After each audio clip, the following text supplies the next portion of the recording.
everyone. Welcome to another episode of the Digital Nomad series with myself, Alejandra, and the CEO of Luz Collective, where we do a deep dive of what it means to be a digital nomad. Don't forget to like, comment, and subscribe for more content just like this. Hola. Can you hear me? Yes. What was that? I'm coming to you live from Playa del Carmen from my Airbnb kitchen. Well, hi, everybody. We're so happy to have y'all for another episode of Alpha Latina Digital Nomad series with Lucy Flores, where we go behind the scenes of her life as a digital nomad leading a digital media brand, Luz Collective. We've spoken from everything from making the move there, why you moved, to the things you've explored, the communities that you have built. And today we want to take it, a deeper level and talk about safety and talk about what kind of precautions to take and what that looks like. Just recently, and I'll turn it over to you to shed some light on some incidents that have happened. Welcome everybody. And I do want to introduce myself, Alejandra Aguirre. I work with Luz Collective, and I'll turn it over to Lucy Flores to tell you a little bit about her, and we'll go ahead and get started. Yeah, hi everyone. So definitely seeing some folks that have joined us before, so that's awesome to see folks tuning in again. This is a topic that when I was researching, and by the way, I'm the CEO and co-founder of the Luz Collective, which is a digital media brand for Latinas by Latinas, as you all know. And I'm so happy always, to see everybody just like so present in this community. So it's pretty awesome. But when I was researching and thinking about moving, temporarily and starting to travel to other countries in the height of a pandemic with all of these different things that were happening at the time, I started Googling, just like anybody else would do. And I started coming across videos about being a digital nomad or an expat or like having this lifestyle. And all I could find were videos of white people that were giving their perspectives on what it was like to live as a digital nomad. And frankly, I didn't really identify with most of it. I was like, yeah, no, that doesn't apply. You're getting ripped off because you can't speak the language. And, you're choosing to live in super expensive places because you have this false notion that this foreign country is going to be uber dangerous. When frankly, statistically speaking, and it's sad to say, so many places in the United States, you're more likely to be shot going to school or to a movie theater or to a grocery store than you are to become a victim of other types of crime, right? Like those kind of statistics are real. And yet people in the United States have this misconception of supposed safety in other countries, particularly when all you hear in the media about Mexico in particular, is that it's rapists and the sending the worst, all these these messages that we hear in mass media and these narratives that they're constantly feeding us. And you kind of start to internalize all of that. So all of that to say is that doing this digital nomad series was because there just wasn't a whole lot available in terms of, seeing other Latinas or seeing other people of color living this lifestyle. And there's plenty. There really are. It's been amazing to see how many young single women, women of color, Black women, people with families, it's been amazing to see that others are also able to just live a different kind of lifestyle, even though we're not necessarily seeing it in mass media. And if you do a Google search, you're not going to find a ton of videos. So being able to do that with this series, has been really beneficial, I think, not just for me, but also, the folks that hopefully can get a little bit of insight. So in terms of safety, that's literally one of the first things that came up, was like, when I was telling people, I'm like, I'm just going to go and live in Mexico for a while.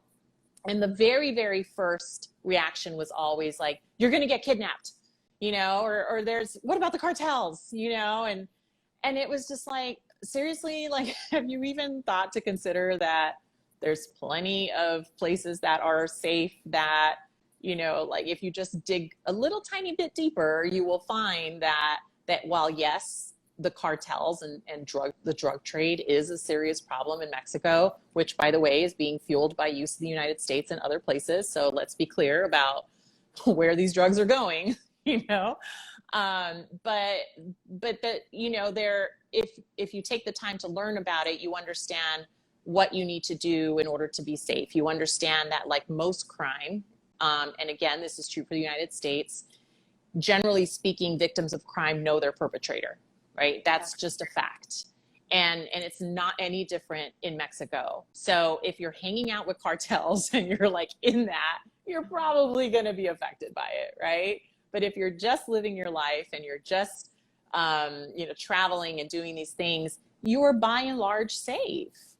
So that was the number one challenge, frankly, that I had to deal with, was this stereotypical misconception of what safety means for a country like Mexico. But I would imagine that it's not that much different when we think of other countries, you know, like I'm going to travel to Egypt, you know, and the first thing that people would think to themselves is like, oh, there's going to be terrorists, or there's going to be this or whatever. And again, it's getting past that really awful stereotype that mass media has created and has made true for so many, especially Americans, when they think about, you know, the general safety of other countries. Yeah, I agree. I think that we have this notion that the US is, you know, the safe space, and anywhere else you have to be extra cautious, and you know, it's like, no, like our own streets are more dangerous than some of these spaces that we're visiting, right? Correct. Correct. And even as we do research, it's like, well, yeah, also don't stand out like a sore thumb when you're traveling, right? Right. Like if you're going to travel to Mexico and, you know, there's certain customs or certain things that you should be acclimating to during your travel, if it's going to be extended, then you should consider that, right? What are some precautions that you were like, no, okay, like I know that I shouldn't like be concerned about like general, like cartels probably aren't going to kidnap me, but what were some precautions that you were like, okay, but I need to have these things in my life before I move out there? Well, first and foremost, I would say if anyone is considering traveling for an extended time, especially as a woman, unfortunately, we have already been trained for this. The same precautions that we take every single day at home. I lived in downtown LA. In many, many ways, I feel significantly safer here than I did in any given moment walking around in downtown LA, especially at night, right? And so we've already learned how to keep ourselves safe, unfortunately, right? We know how to decrease the likelihood of being assaulted. We know that we should be checking our surroundings all the time. We know that it's probably not a good idea to be by yourself late at night in any place, right? And frankly, like, you know, the situation in London not that long ago with the young lady who was snatched as she was walking home, that she wasn't walking home late at night in some deserted area, right? She was in this populated, massive city a little earlier on in the night, and that didn't help her, right? So at the end of the day, simply because we are women, we are always going to be bigger targets. That's unfortunately just the reality of our existence, and we're obviously working to try to change that, right? But if you know how to take care of yourself in the city that you currently live in, you will be able to take care of yourself no matter where you go. It really is just, it's that simple. It's having common sense. It's keeping your wits about you and making good judgment calls. That being said, there's definitely customs that you should learn, if that's the case, depending on what country you're going to, right? Like, for Latinos specifically, not just Mexicans, but Latinos from any Latin American country, if you've ever been to your home country before, or you're just familiar with Latino culture, you're already kind of acclimated, you know? And to be honest, there wasn't anything new I had to learn here. There wasn't, you know? I never once worried about any of these stereotypical things that people would mention. But I also wasn't worried about my own safety, because as soon as you get to the place, you're aware, or you should be at least, right? Like you get to the airport and you're already familiar. Okay, what transportation am I going to take, right? Like have all of those things planned in advance. Don't just obviously show up and get into some random car, right? With some random driver. I mean, even in a taxi situation, you want to be precautious up front until you know, kind of get acclimated to your surroundings. So just plan in advance, you know what to expect.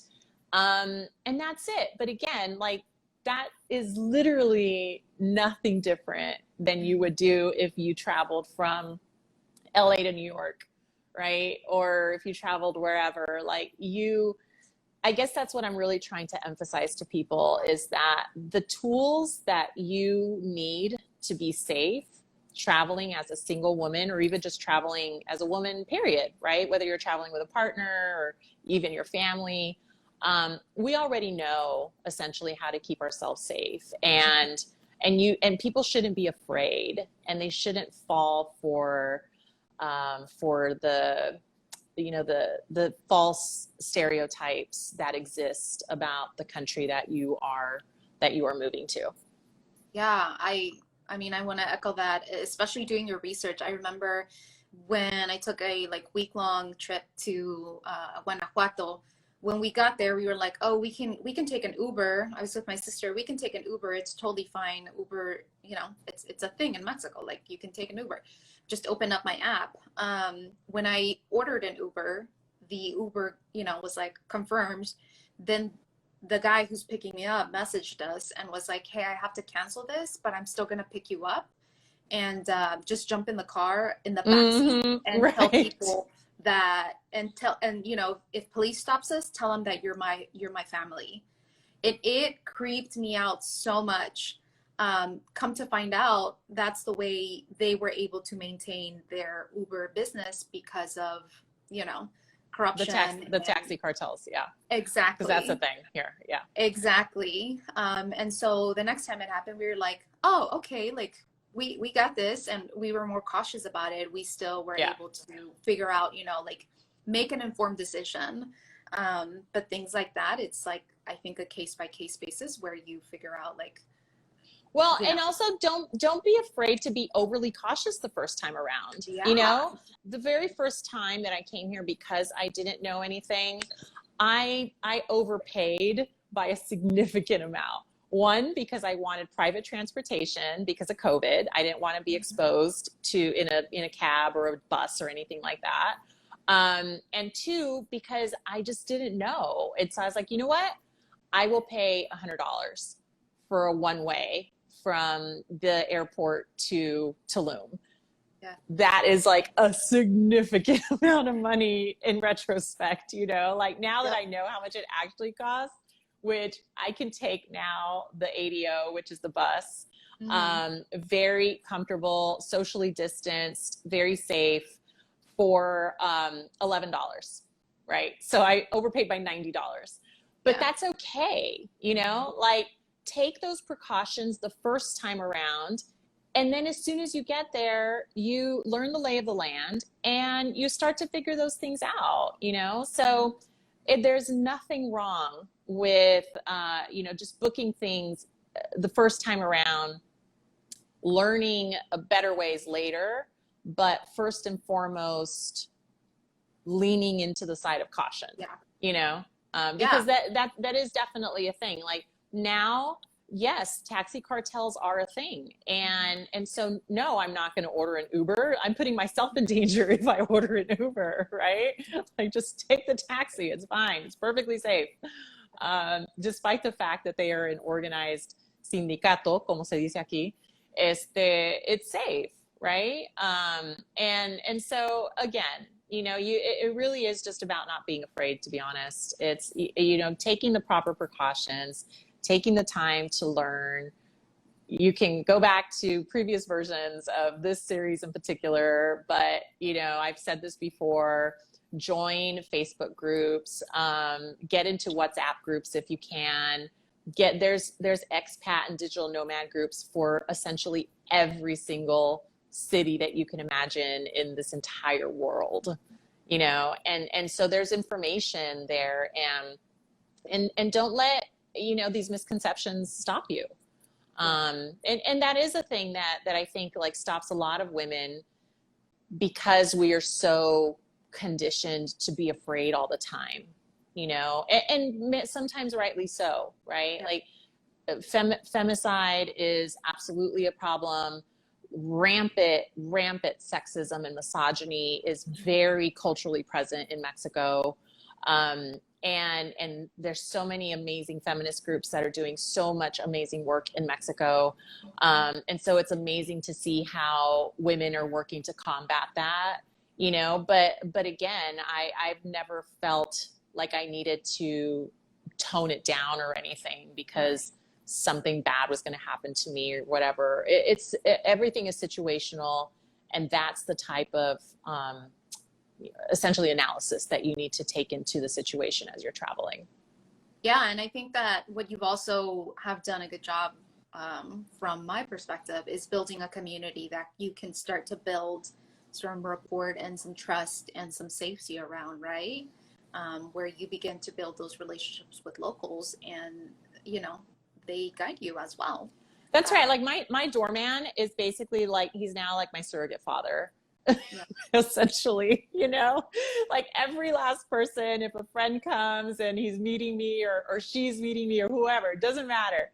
He's like, where are you going? What number? You know, he's like, who are you? Does she know you're going to be here? You know, and it's, yeah, you know, and I have definitely developed a lot of really amazing relationships with locals, but also with other expats and other digital nomads. And if you need anything, if you need help, you know who to call. You have local people you can call. You know, and you're also familiar with other situations that you should familiarize yourself with, right? Like, where is your local embassy? That's an important thing. You know, you never know, and you might need assistance from your home country. I had to go to the local embassy in Cancun because I needed a document, like a formal document, notarized by an American notary, you know, so I had to understand and learn the entire embassy system and the services that it offers. And as I was doing that, I was like, oh, you know what, this is actually good information for me to have. Like, if I'm ever missing, people know, call this number, you know, like if I need to report a friend that's missing, right? Like, you call this number and they immediately begin an investigation into that citizen. So, you know, there's a lot of resources, and it's just a matter of knowing them, you know, and you feel so much better after you learn those things. You know, you feel safer, you feel more confident, empowered. You feel like you know what to do. Yeah, exactly. You feel empowered, and you're like, all right, it's all good. You know, and again, super emphasizing not anything different than how you currently live. You know who to call if there's an emergency in your town. You know the emergency numbers, you know the resources. It's not any different. It's really not. Yeah. Well, but in terms of finances, are there things that are different there? Because, you know, I think it can be concerning. Like, what if my cards get lost? Well, you know, I think a lot of safety is tied to getting robbed or, you know, losing money or not having access to capital. I hate to sound like a broken record, but again, it's like, what would you do if you lost your credit card at home? You know, would you walk around your hometown with $500 in cash in your pocket? Probably not, right? Like, you shouldn't do that in any foreign country that you're in either. You make adjustments. You're like, oh, I'm going to this place. I know that they're not going to take cards. How much cash will I really need? okay, I'm going to need 1,000 pesos for the day. So you take the 1,000 pesos, you probably put, or at least I do, I'm telling everybody my secrets. So if I ever get robbed, they'll know exactly where to look. You know, you put it in different places. You know, you might put 500 here and like another 500 maybe in a different pocket, you know, on your person, just in case your wallet gets stolen, you at least have some backup. You know what I mean? Like common sense stuff that we all do at home. When we go to festivals, or at least when we used to, you know, what did you do when you went to Coachella or when you went to whatever festival, right? Did you take $1,000 with you and put it all in one pocket? No, right? You're like, I need my driver's license, I need one credit card, and probably a backup and $50 or whatever cash you needed for the day. You know what I mean? So, the same concept. And it is, again, about learning the customs.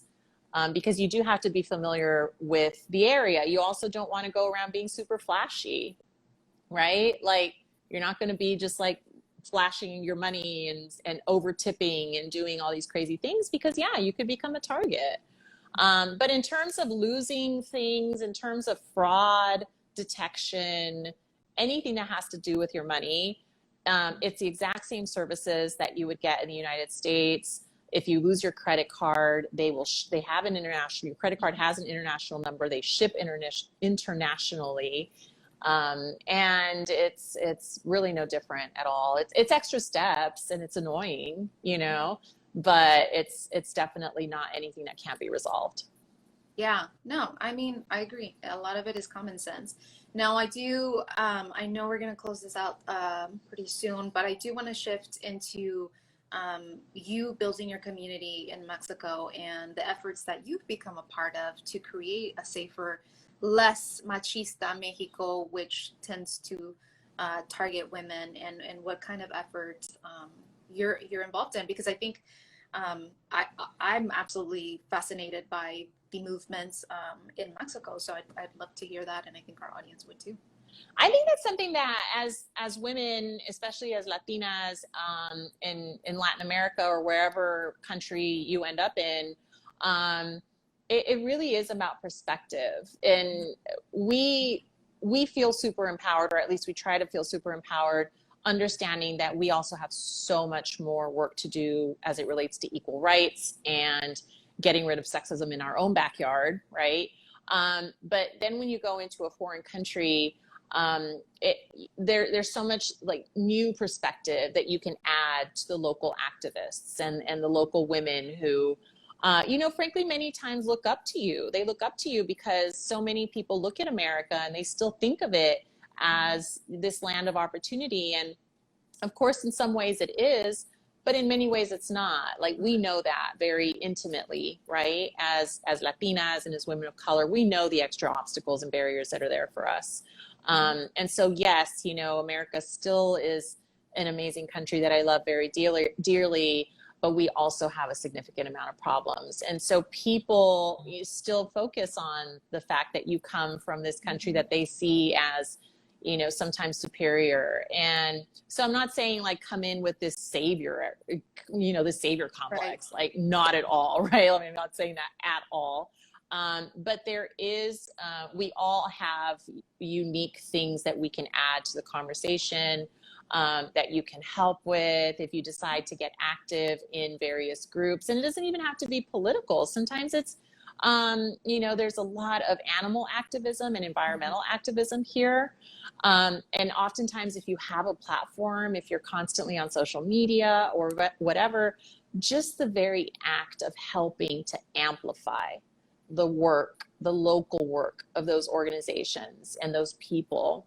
Like I post about stuff that's happening in Tulum, that's happening here in Playa del Carmen, that's happening with the government, that's, you know, there's literally a rapist, a man who was supposed to be convicted of rape, who is being propped up by the current Mexican president to run for and be the governor of, I can't remember the state right now in Mexico.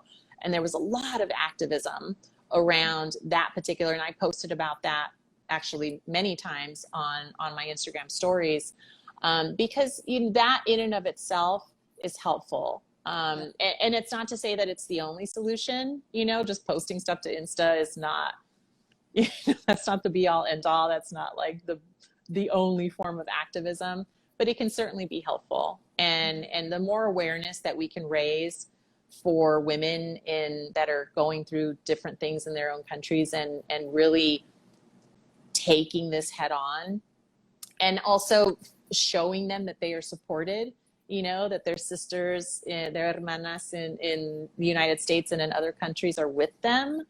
That kind of moral support is meaningful. It's meaningful. And so, everybody has their way of getting involved and showing their support. And you can find your own too, if you care to do that. If you care to do that, you will figure out a way to integrate into the place that you're at, because there's many, many, many ways. And trust me, there's a lot of need. Yeah. Yeah, that's why I think it's just another way that you can feel safer in the environment that, you live in or work in or just are a part of or even visiting. Right. So thank you for sharing that. And so as we close this out, any last tips, tricks that you have for those who are looking to maybe make the leap and move somewhere or take an extended vacation as a solo traveler? Definitely go back to some of our previous conversations about different topics. We've talked about all kinds of different things, including building community, but we've also talked about the basics of how you even start, the things that you have to do to even start to plan for the trip and all of the various things. So go back to our videos, but then also just, I feel like I say this a lot too, is, getting past that fear and understanding that, that really is the number one obstacle that you have to overcome first and foremost. But it's just a process of learning, and we learn every single day. And so if you're learning every single day, wherever you're at, and you have the opportunity, you have the privilege to potentially work, even if it's temporarily, you don't have to do this for years. You don't have to be an expat. You don't have to expatriate out of your country. You know what I mean? Like, you could decide, what, I have the opportunity to disconnect right now for 3 weeks. Or, what, I can do this, now that the vaccination process is moving forward. And that's not to say that our guards are down. They're not, right? You still have to be very cognizant, also respectful of the local rules. If there's masking rules, if there's socially distancing rules, etc., it is our obligation to respect those rules of the country. You are a guest in that country, and you have to respect their laws and their rules. So, so that being said, it really is, as I said, a process of jumping in there, doing it, being safe about it, and living your life. And that can be a week, or it can be a year or longer. I came to Tulum intending to be there for a month, and here we are, I think almost 5 months later.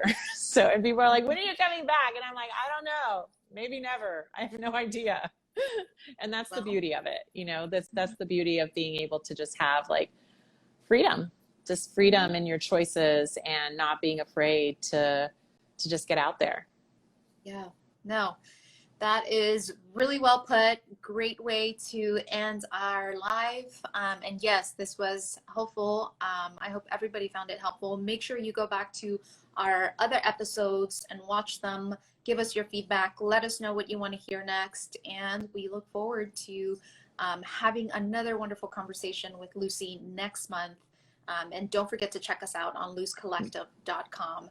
And definitely send us suggestions of additional topics, that if we haven't addressed them before, we're happy to talk about them. So please send us suggestions if you have any.